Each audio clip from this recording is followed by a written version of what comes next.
Hello friends, welcome to vanga rusikalam channel. இன்னைக்கு நம்ம பார்க்க போற ரெசிபி என்னன்னா KFC chicken தான் எப்படி செய்யறேன்னு பார்க்க போறோம். வாங்க எப்படி செய்யலாம் பார்க்கலாம். வாங்க வீடியோக்குள்ள போகலாம்.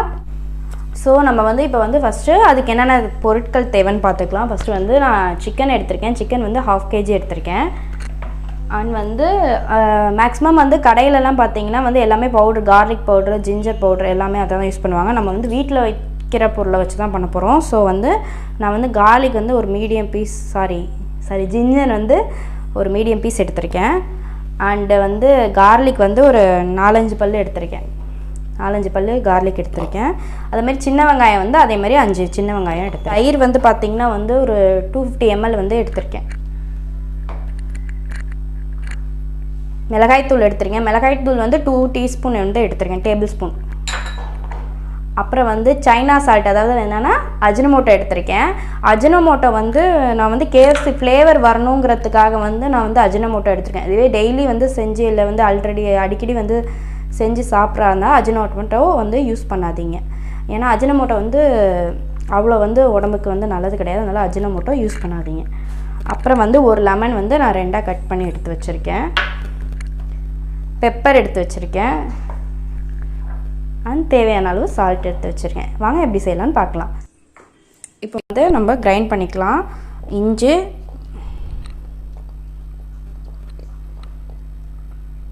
அஞ்சு பல் பூண்டு, 5 சின்ன வெங்காயம், 3 நான் கிரைண்ட் பண்ணி எடுத்துட்டு வரேன். ஸோ இப்போ நம்ம பேஸ்ட்டாக கிரைண்ட் பண்ணிட்டோம்.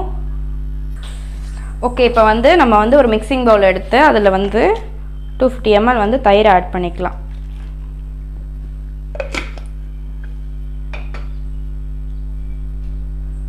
அண்ட் நம்ம அரைச்சி வச்ச இஞ்சி பூண்டு பேஸ்ட்டை ஆட் பண்ணிக்கலாம்.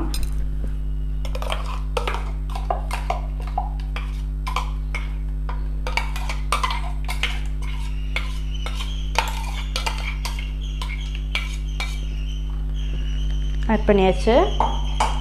இப்போ அடுத்தது நான் ஒரு லெமனை நான் புழிஞ்சு எடுத்துக்கிறேன்.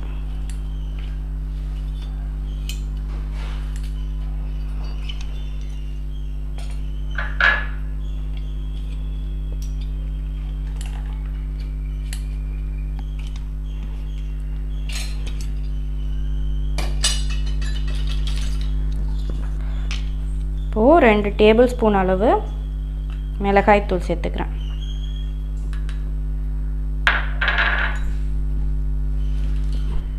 ஒரு பிஞ்ச் அஜினோமோட்டோ சேர்த்துக்கிறேன்.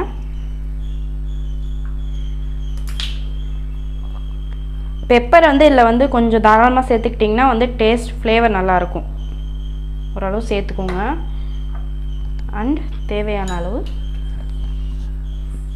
உப்பு.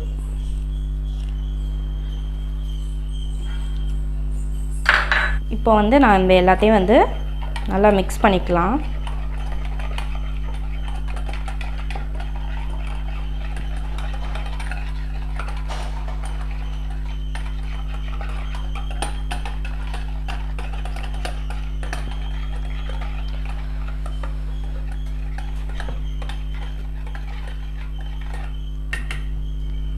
இப்போ எல்லாமே சூப்பராக மிக்ஸ் ஆகிடுச்சு. இப்போ இந்த சிக்கனை இதில் நல்லா மேரினேட் பண்ணிக்கணும்.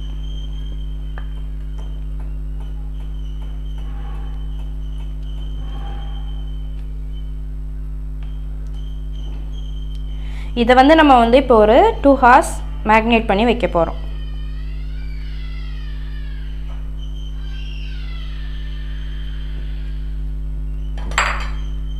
ஸோ மேரினேஷன் பண்ணுறதுக்கு முன்னாடி ஃபஸ்ட்டு அடுப்பை பற்ற வச்சு கடாயை ஹீட் பண்ணிக்கலாம். நம்ம மேரினேஷன் பண்ணுறதுக்கு முன்னாடி ஹீட் பண்ணிடுங்க.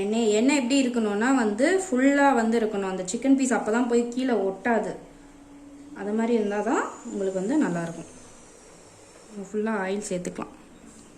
இப்போ ஆயில் ஹை ஃப்ளேம்லேயே ஹீட் ஆகட்டும். நம்ம அதில் மேரினேஷன் ப்ராசஸ் முடிச்சிடலாம். இப்போ ஃபஸ்ட்டு மேரினேஷன் ரெடி பண்ணிக்கலாம். அதுக்கு நான் 2 முட்டையோட எக் ஒயிட் மட்டும் எடுத்து வச்சுருக்கேன். இப்போ அதுக்கு நான் 2 கப்பு மைதா சேர்த்துக்க போகிறேன். 2 கப்பு நான் மைதா சேர்த்துக்கிறேன். இதே மாதிரி இன்னொரு கப்பு மைதா சேர்த்துக்க போகிறேன். 2வது கப்பு மைதா சேர்த்துக்கிறேன். மைதா சேர்த்தாச்சு. அடுத்தது வந்து நான் வந்து சோள மாவு சேர்த்துக்கிறேன். கார்ன்ஃப்ளவர் சேர்த்துக்கிறேன். கார்ன்ஃப்ளவர் செதறிடுச்சு. அதுக்கப்புறம் ஏற்கனவே நான் வந்து அந்த சிக்கன்லேயே வந்து நம்ம வந்து 2 டேபிள் ஸ்பூன் வந்து சில்லி பவுடர் போட்டிருந்தேன். நான் இதில் வந்து 1 டேபிள் ஸ்பூன் அளவுக்கு சில்லி பவுடர் போட்டுக்கிறேன்.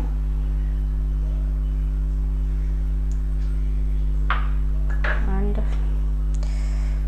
ஜீரகத்தூள் கொஞ்சம் போட்டுக்கிறேன். இது வந்து தாராளமாக வந்து 1 டேபிள் ஸ்பூன் போடலாம். உப்பு வந்து லைட்டாக சேர்த்துக்கோங்க. ஏன்னா அந்த மாவில் வந்து அந்த கோட்டிங்கில் வந்து உப்பு இருக்கணுங்கிறதுக்காக தான் வந்து நம்ம உப்பு சேர்த்துக்கிறோம். அண்டு பெப்பர் கொஞ்சம் பார்த்து சேர்த்துக்கோங்க.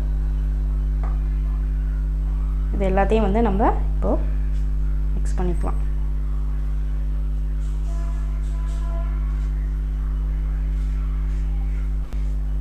சமமாக மிக்ஸ் ஆகணும், இல்லைன்னா ஒரு இடத்துல வந்து எல்லாமே நின்றுக்கும்.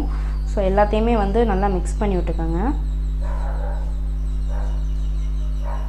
மேக்னேட் பண்ண சிக்கனை வந்து ஃபஸ்ட்டு நல்லா நான் வந்து 2 பீஸ் மட்டும் வந்து உங்களுக்கு இப்போ வந்து நான் செஞ்சு காட்டுறேன்.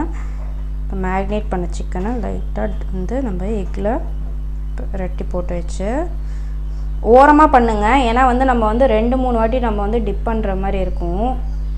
ஸோ வந்து மாவு சிந்திடுச்சு. ஓரமாக பண்ணுங்கள். ஒரு பக்கமாக பண்ணிகிட்ருங்க. ஃபுல்லாக வந்து அழுத்திடுங்க. அப்போ அழுத்தினா தான் வந்து உங்களுக்கு வந்து மாவு வந்து ஒட்டும். ஓரமாக வந்து மாவு வந்து கோட் பண்ணுங்கள். நல்லா வந்து மாவு கோட் ஆகிடுச்சா? இப்போ இதே மாதிரி இன்னொரு லெக் பீஸையும் நான் வந்து எடுத்து பண்ணுறேன். ஓமேகா லெக் பீஸை காணும். ஓகே, இப்போ நான் இந்த பண்ண லெக் பீஸ் வந்து நான் இந்த ஓரம் எடுத்து வச்சிடுறேன். இப்போ இதை வந்து இன்னொரு வாட்டி டிப் பண்ணுறோம் எக்கில் டிப் பண்ணியாச்சு. இப்போ வந்து அப்படியே பெரட்டிக்கங்க. ஏன்னா நான் ஓரத்தில் வச்சு இது பண்ண சொல்கிறேன்னா இல்லைன்னா எங்கே பார்த்தாலும் மாவு ஈரமாயிரும். அப்புறம் வந்து நீங்கள் டிப் பண்ணிங்கன்னா அடுத்த வாட்டி டிப்பிங்க்கு வந்து சரியாக வராது மாவு. ஓகே, இப்போ வந்து நல்லா டிப் பண்ணியாச்சு. இப்போ இதை இன்னொரு வாட்டி வந்து நம்ம வந்து எக்கில் டிப் பண்ண போகிறோம். இப்போ எக்கில் மறுபடியும் டிப் பண்ணியாச்சு. இப்போ மறுபடியும் எடுத்து வச்சுட்டு இப்போ வந்து நம்ம வந்து சென்டர்லேயே போட்டு நல்லா டிப் பண்ணிவிட்டு நல்லா மாவு வந்து ஒட்டணும். அந்த மாதிரி வச்சு டிப் பண்ணிவிட்டு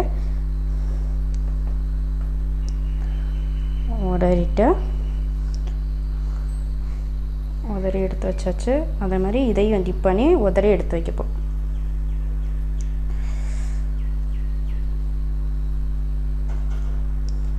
நல்லா இது பண்ணியாச்சு. இப்போ இதையும் நம்ம நல்லா வந்து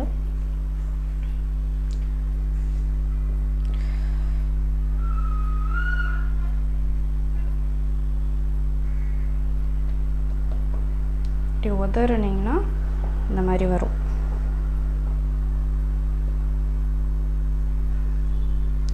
ப்ரெஸ் பண்ணி டிப் பண்ணால் தான் அது மாதிரி வரும்.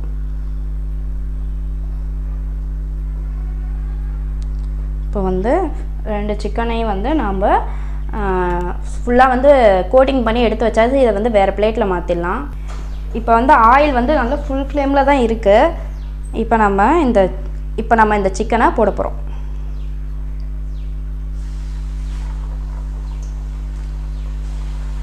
போட்டோடனே சிம் பண்ணிடுங்க அடுப்பை, இல்லைன்னா சுற்றி கருகிரும். இப்போ நல்லா வந்து இதாகுது. சரி, இது எப்படின்னா வந்து நல்லா டார்க் இதாகவும் ஆகக்கூடாது, கோல்டன் ப்ரௌன் ஆகக்கூடாது. அப்படியே லைட் கோல்டன் ஆகணுன்னே நம்ம எடுத்துடலாம். நல்லா வந்து பொரியுது சிக்கன்.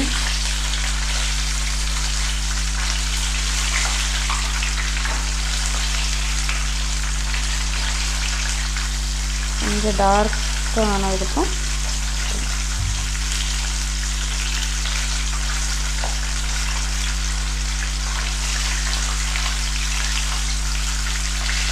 இதுக்கு மேலே நம்ம சிம்லேயே தான் வச்சு பொரிக்கணும்.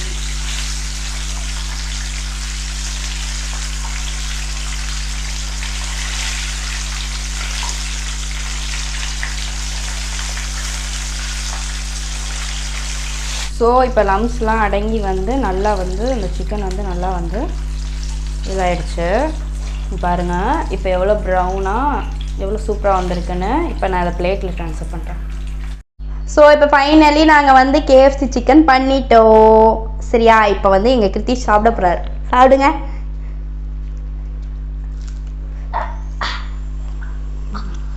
சுடுதா? பொறுமையாக சாப்பிட்றா. ஊதி சாப்பிடு. அநியாயமாக பிச்சுட்டானே. சரி சாப்பிடு. இருடா சாப்பிடு. இதே இப்படிலாம் பண்ணினா நல்லா இல்லைன்னு வச்சுப்பாங்கடா. ஊதி தான் சாப்பிட சொன்னேன்.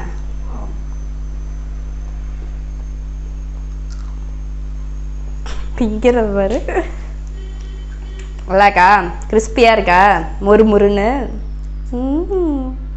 Thank you for your tasting Kiruthish. இப்போது இறங்குங்க. ஸ்டோர்ஸ் நிறையா பார்க்கணுன்னா எங்கள் சேனலை சப்ஸ்கிரைப் பண்ணுங்கள். பக்கத்தில் இருக்க பெல் பட்டனை மறக்காமல் கிளிக் பண்ணிடுங்க. தேங்க்யூ.